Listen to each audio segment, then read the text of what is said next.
This medium serves a greater consciousness, the subtle world, the subtle term, subtle world. This medium, this time stands for that, serves a greater consciousness, greater than that final consciousness. You see, well, it has a purpose, it has a functionality, a vessel of its concealed autocracy. Concealed autocracy. Well, it imposes everything whatever likes, autocracy. Its full rule, command. It is the subtle ground of matter's world. It is subtle ground of matter's world. It is immutable in their mutable form. In this world here, it is immutable and our forms are mutable form, perishable form. They come and go away, you see. It is immutable in their mutable form. Now this line is a clear echo of the Vedic description, the immortal in the mortal. The immortal in the mortal. Immutable in the mutable. Immortal in the mortal, he is the divine Agni. We are mortal, but in us is present Agni, divine Agni. He is the immortal. Amartyam, Amartyam, the immortal. It is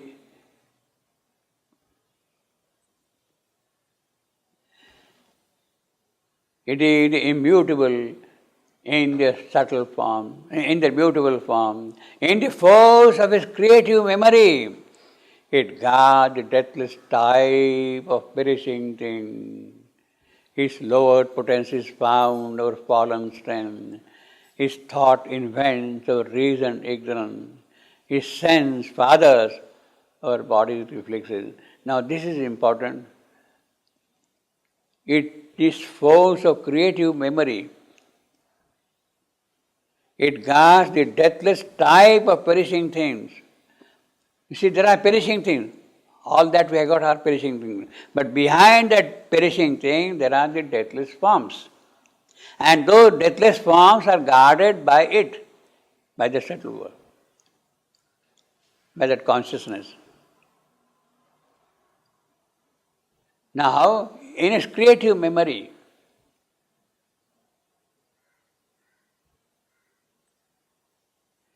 the forms may perish, but the memory remains of that form somewhere. The dinosaur might have gone away from the earth scene, but the memory of the dinosaur is there somewhere permanently. And if you want to revive the dinosaur, you have to kind of summon that memory and materialize it, you see. It is possible that way, you see. That is possible. Force of secretive memory. See,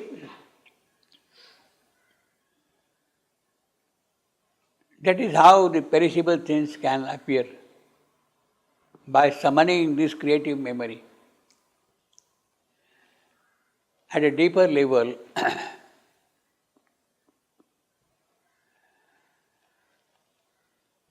there were many dissolutions, pralayas. There were pralayas, you see.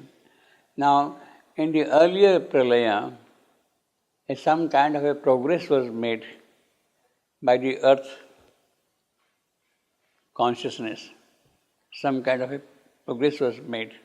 But when the pralaya occurred, all that thing got washed out completely. The whole thing has to just disappear. Pralaya means that, you see.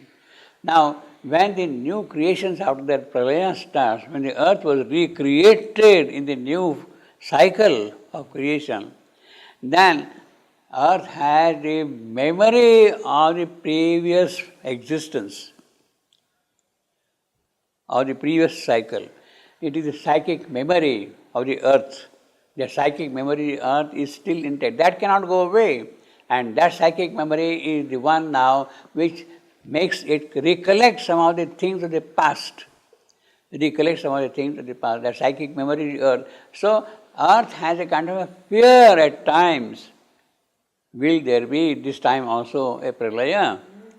Because she has got the experience of that, you see. She has experienced that kind of a thing. This time also there will be the pralaya. There is that fear in the consciousness of the earth. That memory still lingers there.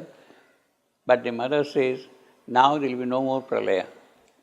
Because the supramental consciousness has entered into the earth's atmosphere. Into the earth atmosphere. So there is no question of any more pralaya at all, you see. So that fear of the earth is gone away completely with the descent of the supermind in the subtle physical here in this world of the earth. And therefore, she can now continue her evolutionary march without any problem, without any stop, without any gap, without any pralaya, you see. In the force of his creative. Now this memory, the memory of the earth, of the physical, in the subtle, means the psychic being of the earth carries that memory. That does not go away as long as the psychic, because psychic being is immortal. And it does not depend upon this cycle or that cycle. It is permanently always there, you see. Permanently there, always there, you see. In the folds of his creative memory. But then the earth, when it had its psychic... Creative, because it can recreate the whole thing again with that memory. But then it is the same earth which comes back. Some? Then it is the same... See, sometimes if we are in touch with our psychic being directly, psychic being can remember our past actions, past gains, past joys, past happiness, can remember that. In fact, that is how by the psychic contact, Shivananda could say he was like this, he was that, he was Vibhuti, he was this man or he was that man, sort of a thing. Krishna, Sri Krishna in the Gita speaks that I was here, I was there, in that cycle, in that Manvantara, I was this, I was here. Because that psychic being is there constantly open and it can recollect. If you have got direct contact with the psychic being, then it recollects everything here. In fact, Shivananda did not really learn French. He says, I recollect French. I recollected French. He was a Frenchman in one of the earlier births, and his psychic memory is very intact, and his psychic immediately picked up the French. I will say, therefore, in the same manner, that is how Shivananda has remembered Sanskrit, the Vedic Sanskrit particularly. Vedic Sanskrit which got completely corrupted in the course of time. People have not understood the Vedic Sanskrit at all today, you see. But Shivananda is directly in contact with the Vedic Sanskrit. Its roots, its voices, its sense, meaning, its grammar, everything he knows. Now he has picked up just like that. He was in Baroda, he picked up a couple of books to learn the external thing, but then directly he went in contact with the original Sanskrit. The psychic was so open that he could recollect the Sanskrit which he had known at the time of the Vedas, which also means that he was one of the rishis of the Vedic time. Shivananda was one of the rishis of the Vedic time, you see, in that time. Because he knows the Sanskrit now very well, and he has simply recollected that kind of a thing. That memory is powerful, strong enough, and he has recollected that Vedic memory completely, you see. Now, that is why he could write commentaries on the Vedas. See, just like that. And simply like that, he was translating verses after verses, volumes and volumes of material he has given like that, you see. Because he has simply recollected. It was only a question of transcribing on a piece of paper here for him. It was not analyzing and studying and that thing. And that is how he has also established the nature of the language, how the sound itself conveys a meaning. You see, how a sound itself conveys a meaning. Vrak. He used the example of vrak. Now the sound vrak itself, he says, conveys the meaning vrak.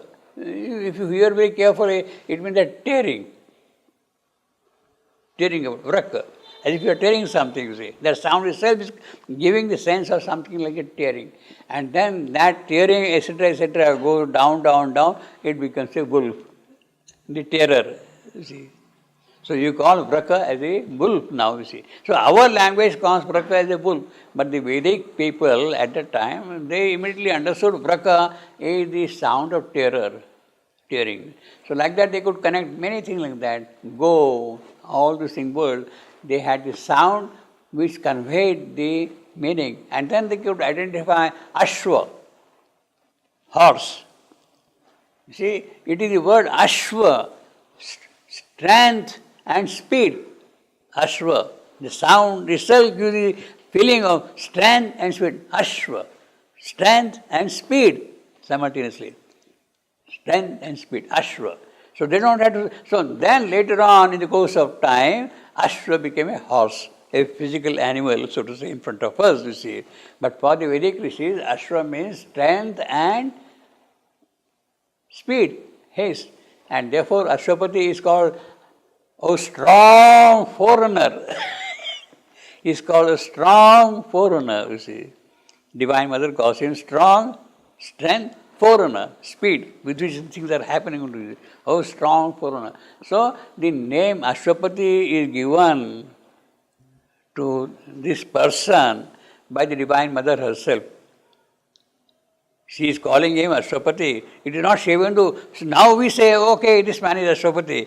But she has called him Ashwapati himself. Ashwapati, you see. The Lord of strength and speed. You can accomplish. In fact, that is what you see. Strength, every kind of opposition he is able to meet. That is the strength he has got.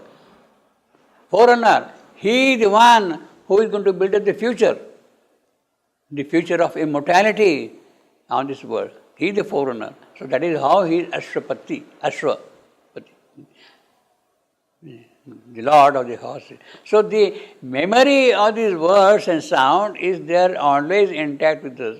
Now, this is one good example of memory. In fact, we will see this thing again in more detail in the subsequent context. But we also have two very powerful, lucid examples of how the memory works.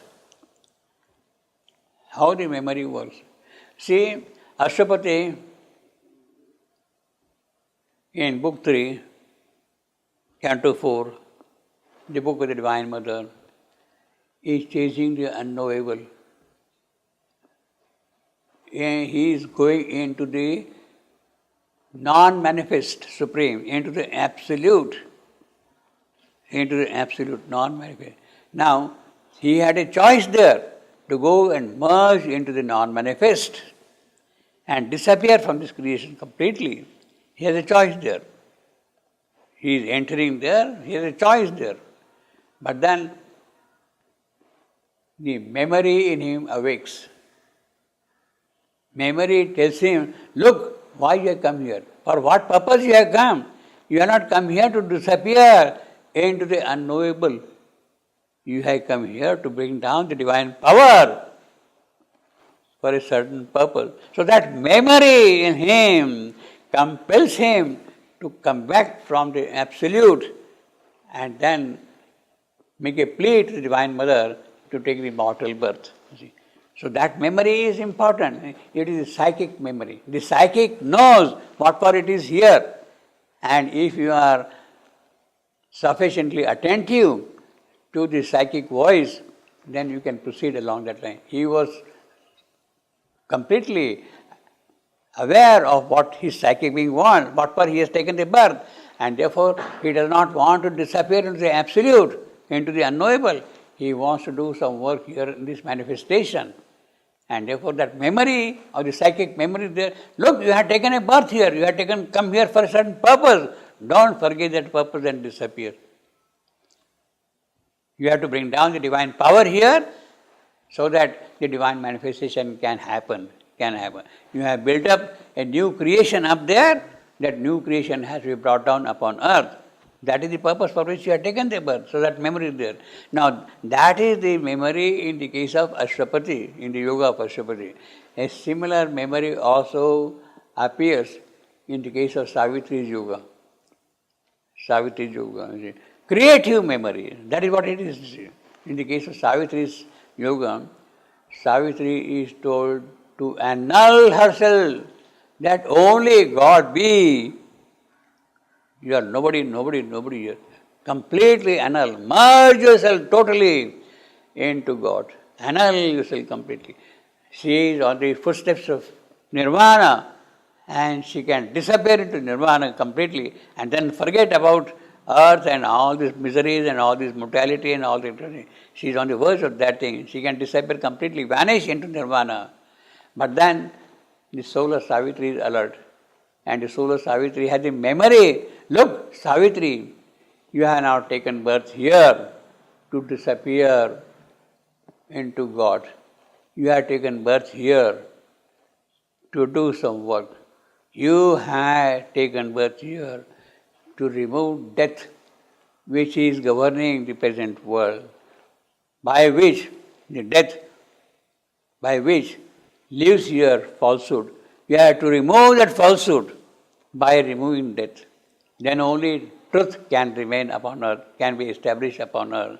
If the truth has to be there upon the earth, the falsehood has to go away. If the falsehood has to go away, death must be removed completely. So Savitri's psychic being tells her, look, that is the mission given to her soul, and she cannot disappear into Nirvana. So that is again the function of memory. So this memory is absolutely important in the case of the earth, in the case of Savitri, in the case of Apsapati also, you see, completely. In the folds of his creative memory, it guards the deathless type. You see, that is the whole thing, deathless type of perishing thing. Its lowered potency is found, our fallen strength. Its thought invents our reason ignorance. Its thought, its lowered potency is found, our fallen strength. It has come into our weaknesses here. Its thought invents our reason. See, it is because of that ignorance has come. It is because of that there are reflexes here. Its lower potency is found, our fallen strength. Its thought invents our reason ignorance. Its thought of that creative memory, of that medium, of that consciousness, you see. It is that consciousness which invents our ignorance for a certain purpose. It is that consciousness which gives power to our fallen strengths. It is that consciousness which fathers our body's reflexes, that consciousness.